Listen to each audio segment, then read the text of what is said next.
नाश्त्यासाठी आज बनवते मी कांद्याचा पराठा। अगदी झटकीपट कमी वेळात ही रेसिपी तयार होते। त्यासाठी साहित्य बघूयात। 3 वाटी मी गव्हाचं पीठ घेतलेलं आहे। आता पिठामध्ये चवीनुसार मीठ घालायचं आहे आणि थोडं थोडं पाणी घालून हे पीठ आपल्याला मळून घ्यायचं आहे। एकसाथ पाणी ओतायचं नाहीये, नाहीतर पीठ पातळ होतं। त्यामुळे थोडं थोडं पाणी घालून घट्टसर कणिक आपल्याला मळून घ्यायचे आहे।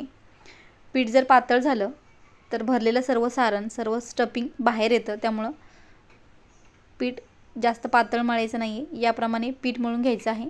पीठ मळून झाल्यावर थोडंसं तेल लावून हे पीठ आपल्याला 15 ते 20 मिनिटं तरी भिजत ठेवायचं आहे असंच। आता कांदे चिरून घेऊया। कांद्याचा जो वरचा देठ आहे तो सुरीच्या साहाय्याने अशा प्रकारे कट करून घ्यायचा आहे।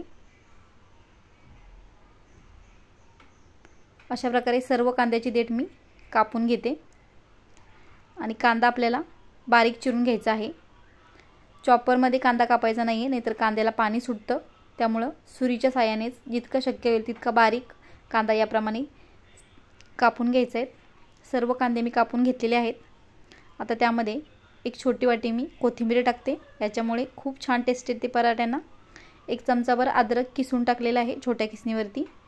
1 चमचावरती तिखट, हळदी पावडर, अर्धा चमचा धना पावडर, पाव चमचा जिरे, पाव चमचा ओवा हातावरती चोळून घालायचा अशा प्रकारे।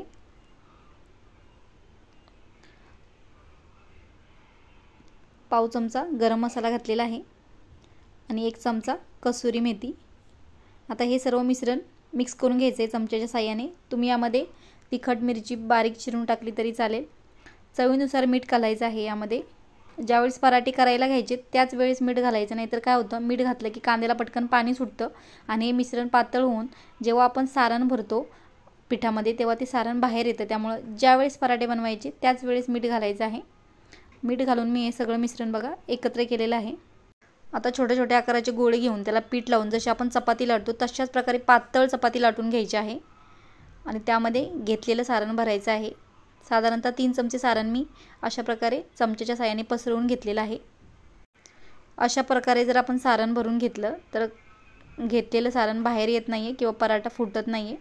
आता समोरासमोरील बाजू बघा अशा प्रकारे फोल्ड करून घ्यायचे आहेत त्रिकोणी आकारामध्ये आणि हाताच्या साहाय्याने प्रेस करायचं आहे, म्हणजे सारण बाहेर येणार नाही। अशा प्रकारे बघा पराठा मी भरून घेतलेला आहे। चपाती पातळ लाटून घ्यायची, म्हणजे पराठा खूप जाडसर होत नाहीये। आता तव्याला थोडंसं तूप लावलेलं आहे मी, तुम्ही तुपाऐवजी तेल लावलं तरी चालेल आणि दोन्ही बाजूला मध्यम आचेवरती पराठा खरपूस भाजून घ्यायचा आहे। गॅस फास्ट केलात तर वरचं पीठच फक्त शेकलं जातं आणि आतला कांदा तसाच कच्चा राहतो। त्यामुळे मध्यम आचेवरती दोन्ही बाजूला खरपूस थोडं थोडं तूप किंवा तेल लावून पराठा आपल्याला शेकून घ्यायचा आहे। अशाच प्रकारे मी बाकीचेही पराठे करून घेतलेले आहेत। हे पराठे तुम्ही नाश्त्यासाठी बनवू शकता, खूप छान लागतात आणि कमीत कमी वेळात झटकीपट ही रेसिपी तयार होते। तर हे पराठे तुम्ही दह्यासोबत खा किंवा टोमॅटो सॉससोबत खूप छान लागतात। तर एक पराठा तुम्हाला मी दाखवते।